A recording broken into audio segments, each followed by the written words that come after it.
Welcome into the show. I am so excited to get into what I have in store for you today. But first, a reminder to subscribe to this show. Of course, you can watch live on Rumble. You can also watch live on YouTube right now. You can watch on Spotify and listen on your favorite podcast platforms. I don't care how you watch or when you watch. All I care about is that you support the show, you tell a friend about the show, and you support our sponsors. So before we get started, a quick word from today's sponsor. I want to tell you about Earn House. Quick scroll break. If you're already spending a few spare minutes on your phone, here's one way that downtime could potentially earn you a little extra.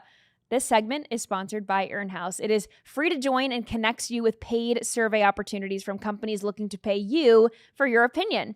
Before choosing a survey, you see the estimated time and dollar reward up front. You decide if it's worth your time. If you qualify and complete it, you can earn rewards redeemable for cash or choose from 100 plus digital gift cards. So instead of giving every spare minute back to the scroll, take a look at what Earn House may have available. Click the link in the description and get started now, or go to earnhouse.com/scroll right now and create your free account. Again, earnhouse.com/scroll. That is EARNHAUS.com/scroll. Check it out now and see what paid opportunities you can qualify for.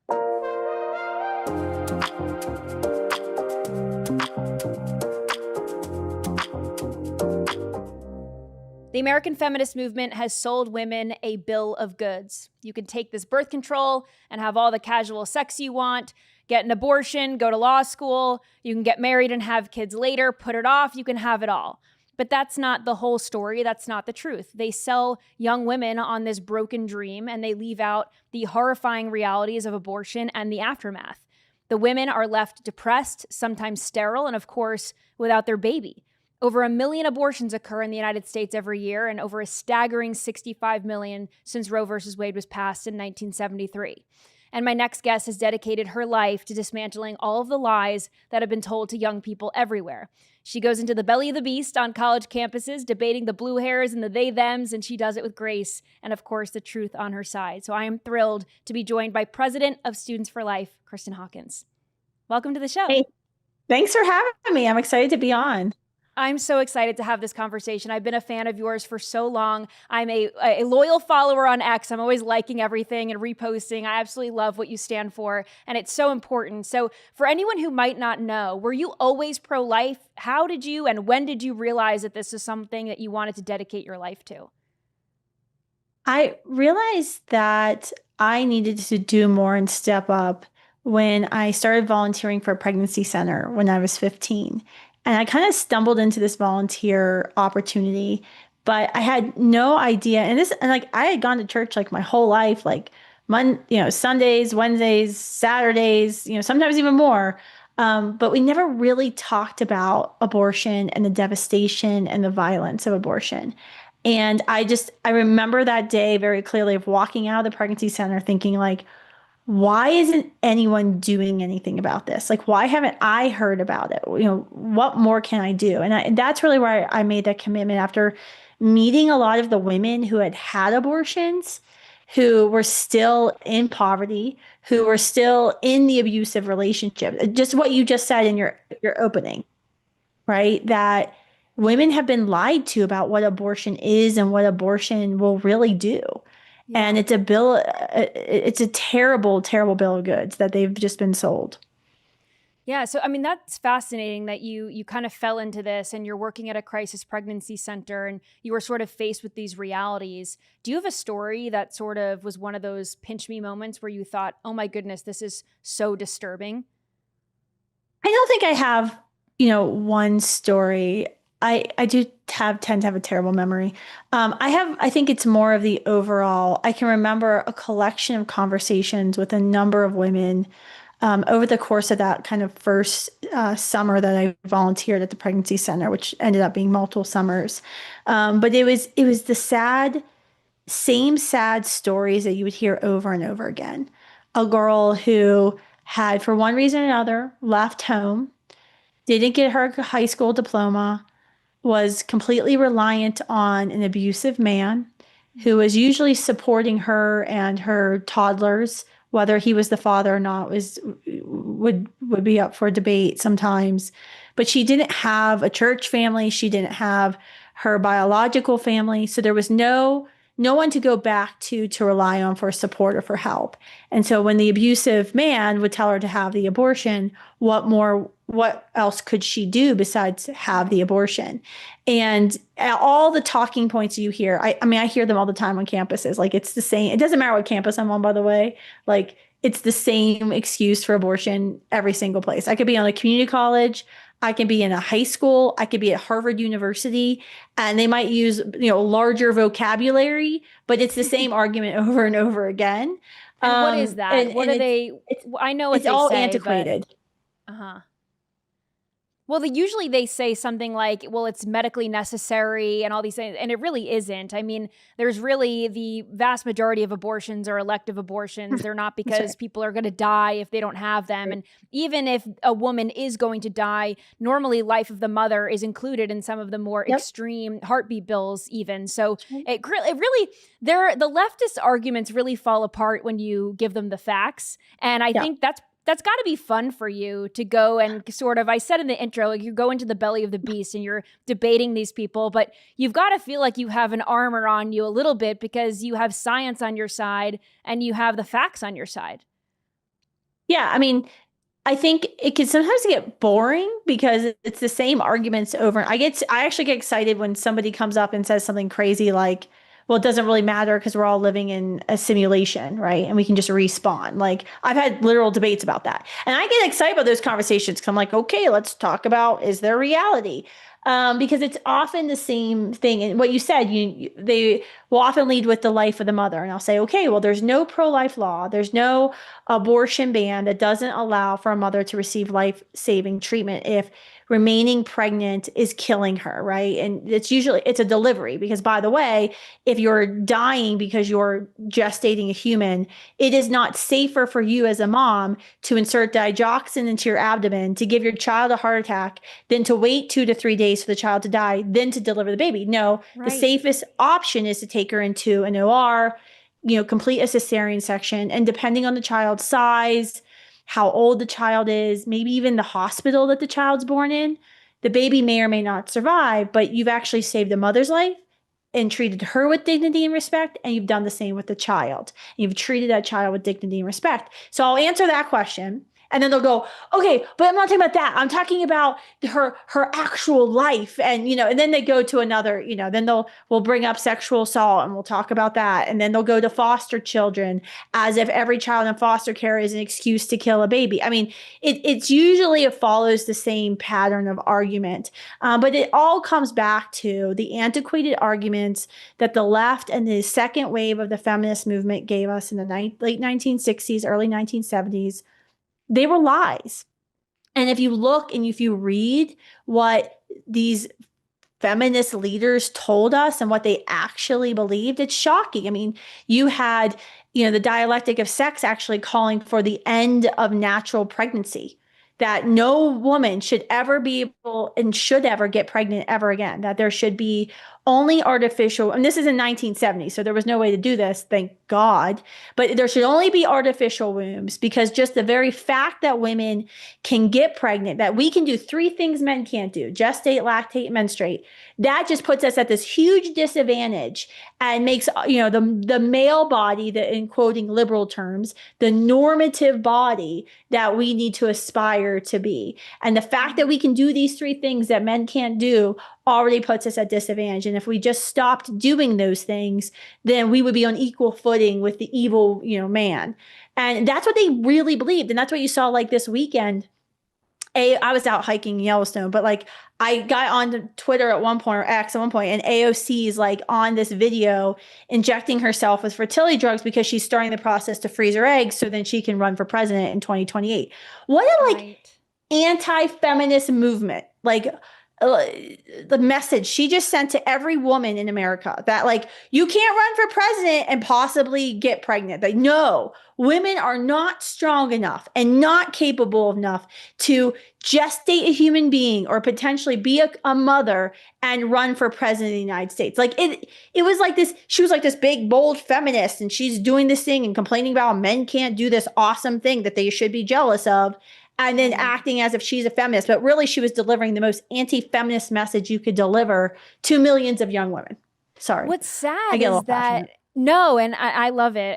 I love the long-winded answers. I love it. It's fire. So keep going. But my thing is with AOC, it's so odd because, and I try not to judge what people are doing in their personal lives because I don't know what her relationship is like.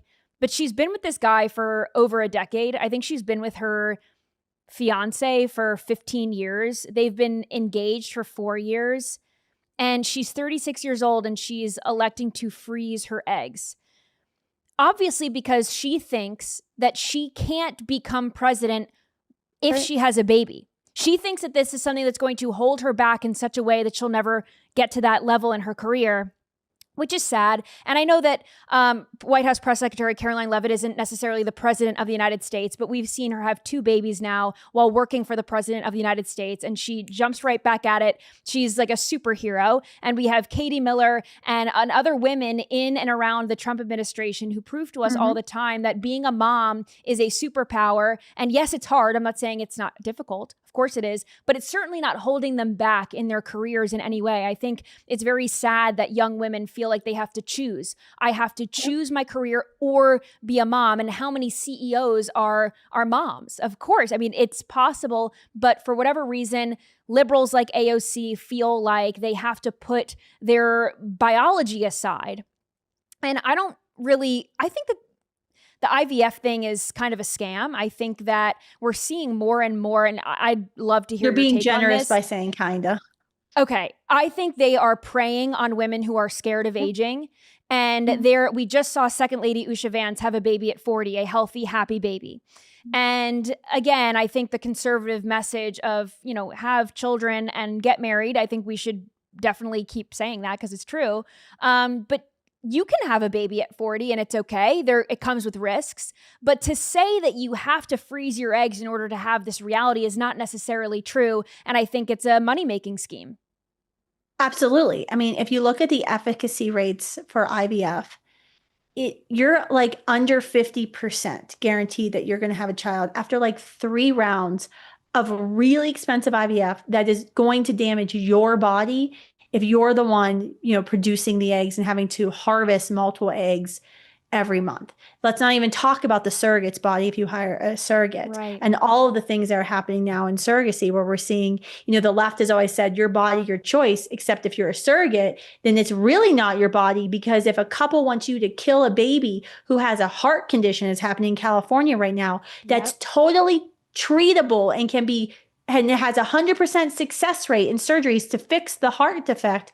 If the couple that has rented your womb tells you to have a 3rd trimester abortion at 36 weeks, that's what you're supposed to do. So IVF actually takes all of the left's talking points on abortion and flips them upside down, because now it's really not your body, your choice. It's somebody else's body that you've entered into a contractual obligation either by choice or you were forced.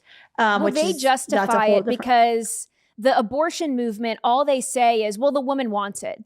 It's not so much whether or not the life matters. It's whether or not a woman feels like it. So if a woman feels like renting her uterus out, she can do that. And the left will say that it's, you go girl, get your bag or whatever they say, because she's getting paid and she consented to this. But in reality, this is, in a weird way, it's human trafficking and it's sex work. In my opinion, 100% surrogacy meets the definitions for human trafficking. You are paying for another person to come into existence. You are paying for the use of someone else's body for your own potential pleasure. That is what's happening. And I think all of this comes down to the very fact, and it's not a fun fact, and people don't like to think about it. And I think it can be hurtful for those struggling with infertility. But the fact is you are not entitled to a child. You as an adult don't have a right to children. Children are a gift. They're a blessing. They're a privilege. They're a responsibility. There are a lot of things. But you have to be very careful when you start labeling things as rights.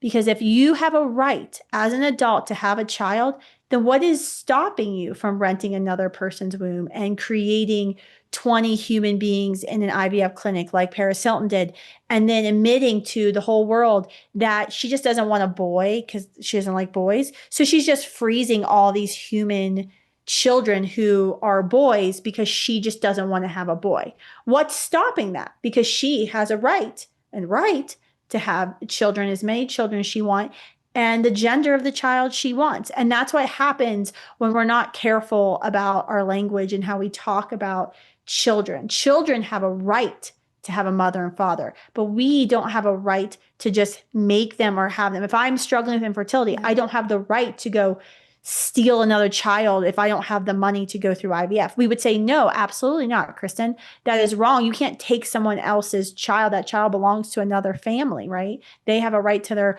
biological mother and father. You might be a wonderful parent, but that's not your child, and you don't have a right to that child. And I think that's what happened when we use that word right. And that's what happened in the 1970s when we were selling abortion to women, that you have a right to your body. Yeah, you do. You absolutely do. I can't tell you, and I don't want to know if you want breast implants or you want a facelift, or if you don't want your appendix out, even though the doctor's saying if you don't take your appendix, you're going to die.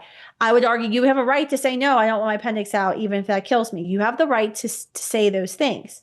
But your rights can begin to end, or can be, you can have a serious conversation about what's your right when your right to do what you want with your body conflicts with another person's right to live, another human body. And we say this a lot, like we all have a right to free speech. We all agree that as conservatives, that's the reason we have a pro-life movement, is that we have this amazing First Amendment right to free speech and to assembly that, my friends in Canada and in Europe, they struggle to get their pro-life movement as anti-abortion advocacy going because they don't have the rights we have. However, we would say your right to free speech might or should be curtailed if you're like in a crowded room and you yell fire and it causes a stampede and you knew there wasn't a fire. We would say you did something wrong. And so we all know that there's limits on our rights. And so I know as Americans, we don't like to say that we're like home of the free and it's all freedom all the time. And we love freedom, but there are limits to rights. And those limits begin when they start impeding someone else's rights. And our founding fathers are very clear: right to life, liberty, and pursuit of happiness, in that specific order for that specific reason. And your right as a woman to, achieve the career goals or do whatever you want with your body for your own happiness, that's important. But when your right impedes on someone else's right to just live, their right actually supersede your rights at that moment, because Secretary Marco Rubio, he always talked when he was senator, when he would talk about abortion and address audiences, he did a beautiful job of always talking about how abortion is this conflict of rights, your right to liberty or pursuit of happiness versus a child's right to life, and how the abortion movement pitted woman against child. And I think we see that now with the IVF and service. There's a downstream effect to all of it. There's so many pros and cons to all of this, and it's becomes difficult because there are some Christians who justify IVF in some way, where they say, "Oh, well, I want to have a baby, and I got married, and we want to be fruitful and multiply and all those things," and that makes sense. I can understand why someone would want a baby, but to your point, not everyone gets to have one. Not everyone is entitled to one. It's, like you said, a gift from God, but you can't play God in order to get what you want in this life. That's not reality. And I find it, people get mad at me. I have become recently red-pilled on this. When I was, not recently, over years, but in the beginning, I was sort of pro-choice-ish. Like, I never really thought about it that much. I only thought about it in a, well, I don't like big government way, and it was sort of lazy, and I didn't really do my own research. And I really tasked myself with doing the research on why do I feel this way. And I always say this, but the more research I do, the more conservative I become, the more Catholic I become, and certainly the more pro-life I become. If you just go down a rabbit hole, like, I promise you'll get there. And so for me, and people get so mad at me because I did a show on like the gays getting children via surrogate, all these things. Yeah. And I said this, and this pissed everyone off because there are Christians who go through IVF because they feel like, well, God made the technology and the doctors who, whatever, they justify it in whatever way they think. Yep. And what I said is this: the ideal family structure for a child to grow up in is the nuclear family. Mom, dad, baby. And obviously there are situations that are bad. I mean, there are biological parents that beat their kids and they're horrible, right? So I'm not saying that it's foolproof. I'm just saying most children are going to grow up in a happy household if they have both of their parents together. And what I said is the same way that adopted kids feel this longing for their biological parent. We're seeing this with children of IVF as well, where if woman just donates her eggs, I played it on the show a few weeks ago, but there was a egg donor. The text message? Yes. And they're saying, hey, do you want a relationship with me? You're my mom. And they're like, no, that was just a check that I got years ago. I want nothing to do with you. And I said, all of these options that aren't biological are complicated. That doesn't mean that I'm anti-adoption. I'm pro-adoption. I think once the baby is here earthside, we have to do everything to protect that baby and give it a loving home. And that's why the left accuses us of being what do they call it? Pro-birth, not pro-life. Like we just don't give a crap when the baby's born. And then we're just like, whatever. Apparently never taken time to meet anyone, but okay. Yeah. Which is true. Right. But yeah, so people get very mad at me, especially Christians, fellow Christians who don't, they're getting mad at you because they're personally suffering, right? They're personally, the desire to want to have children is a good thing. That's not a bad thing at all. But I think we tend to forget that part of the human experience is suffering. I want nothing more than my 2 children who have cystic fibrosis to be cured of their disease, knowing it's a life-limiting disease, right? And we certainly are grateful for medical technology. I take my children everywhere I can. If there's a new study all across the country, my son and I have traveled for medical research. So obviously, yes, God made that person who made that pill, and maybe there's a good point for that. But when you think about IVF and you ask parents, and I've asked I've had supporters who've stopped donating to Students for Life because of this, because they said, well, I'm very pro-life, I'm against abortion, but I want to have a baby. And then you ask the question of like, well, when does a baby come into existence? When does human life start? Because it's very clear in the IVF clinic, they're creating human beings. Now, there's like a very few number of IVF practitioners who will do a multiple transfer. And so you have some people who'll say, we inserted every human embryo that was created.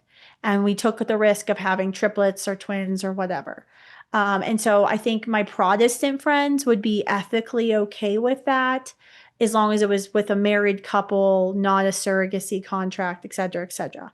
Catholics would obviously have a different view because you've still created the act of procreation out of the marriage unit, right? And so I struggle, with that too, because my son has CF and he is infertile, and I won't have grandchildren. And that's actually something I had to mourn. I won't have biological grandchildren. I'll have adopted grandchildren. You're right. And I think we have to be truthful that adoption is complicated. It's not going to be easy. And you're going to have some children who are totally fine. That the fact that they were adopted, and you're going to have other children that are going to need therapy, and they're going to need help throughout their life dealing with this feeling that they were rejected by their biological parents, even though I would argue their biological parents have made the most selfless act, right, that any human could make. So I do think it's difficult. It is complicated, but we have to keep in mind that the science doesn't change, and your longing to have children doesn't change the fact that in every IVF setting, except for a very few, multiple humans in embryonic form are created. Majority of them are screened out, thrown away, or donated to science to be researched upon or until they die, or they're frozen. And 90% of those children who are frozen will actually never be implanted and born. And so it's not a good deal for these human children. And if we really mean what we say we believe as Christians about how God speaks every life into existence, that every life is unique and valuable, what you're doing is you're allowing your desires to outweigh what you know is even science and what you also know is biblical truth. And I think there's a way to do it. And there's a way to have that conversation, and we certainly need to be compassionate. I actually think that the real challenge is, why haven't we cured infertility? There's obviously always going to be people Yeah. who are infertile. But the bigger problem is infertility is now every single young girl I talk to who is pro-life Christian, she asks me, what do I do when I have my first miscarriage? What if I'm infertile? Like, this is something that all of Gen Z who wants to have children is concerned about. You had the Anthony Fauci text messages come out where now it's confirmed what we all knew. Anybody who had friends who were Gen Z and pregnant and getting COVID shots and having miscarriages, we all knew something was going on because everybody was having miscarriages that was pregnant and taking the COVID shot. And then we were completely lied to and found out that the scientific study they used that said it was only 12% was a big fat lie, because vast majority of those women in that study were well beyond 20 weeks. And if you took out all the women in their study, over like 700 of the 800 in the study were beyond 20 weeks before, a spontaneous abortion, i.e. a miscarriage, would occur. So we were lied to by our federal government for years about this. We have proven at Students for Life through a number of studies that unmetabolized mifepristone, the drug that blocks progesterone, that's the hormone that feeds the baby early in pregnancy, it's so prevalent because of chemical abortions and how they're committed in our country, where women sit on the toilet and abort their baby and bleed out on their toilet, and they told to flush human remains and basically medical waste on the toilet. We have found unmetabolized mifepristone in our drinking water. So we're actually drinking progesterone blockers in our tap water, which, by the way, everyone tells us you have to drink a ton of water. Like, one more person tells me to drink more water during the day, I'm gonna lose my mind. Well, now we're going to need to. Well, now we're going to need to filter this, because here's another thing. And this has been happening for 26 years. The FDA literally didn't even study it to make sure, and they were supposed to. I mean, so if you really want to have a conversation about infertility, why is it always like give more money to big pharma and the IVF clinics that profit off of despair? Why isn't this this is the exact same thing with abortion. I talk to kids on campuses and they'll say, well, kids in foster care have a crappy life, or this kid's going to be born poor. And so the solution is extremism. The solution is you get to decide who you think is going to be born poor and born a poor family or placed in foster care. So you get to decide that we just kill them. The solution is never, I don't know, fix the foster care system and make sure family reunification actually happens, make sure the rights of the child are upheld and the child can be adopted before 10 years of languishing in group homes when their parents are refusing to give up their parental rights, even though they have no views or ever thoughts of taking these children back under their homes. Like, that's the same thing with infertility. It's like, oh, we'll just fund IVF. The Trump administration was like, we're going to make a sweet deal with big pharma and give everybody access to more IVF, cheaper IVF drugs. And it's like, I don't know, let's be Maha about this and solve infertility and ask hard questions. Sorry, I love the passion, because seriously, we are told over and over again that we're conspiracy theorists. And then we find out that, we're actually right on the money most of the time. And it's frustrating. It's validating. It brings up so many different emotions, but I know that we can count on you to bring the truth to us. So I'm so grateful for you. I know you've got a call coming up, so I don't want to keep you too long, but I want you to plug where people can find you. And of course, all of the wisdom that you have. So thank you so much. Yes, thank you. You can just find me online, Kristan Hawkins on Instagram. My entertainment value for you will be me talking to college kids on campuses. I want you to know that those videos have saved thousands of babies and have changed tens of thousands of minds. So while it might be entertainment for most of you, they are actually extremely impactful. You can follow me on X. It's Kristan Hawkins or Kristen Mercer Hawkins. And then go to studentsforlife.org if you want to learn more about our 1,700 groups on college campuses and how we're changing minds on campuses, but then also changing the environment on campuses so no woman ever again feels like she has to choose between her life and the life of her child. So we have very much a twofold goal and mission in the pro-life world, and we intend to make that mission come a reality and really abolish abortion and make it an unthinkable action within our lifetime. Yeah, and to prove the left wrong, they say that we're just pro-birth. You are living proof that we are pro-life and we care about the lives of children from any stage that they're in. So, Kristan, thank you so much for the work that you're doing, and thank you for being here. I appreciate you so much. Thanks. Keep up the great work with this podcast. Love it. Thank you.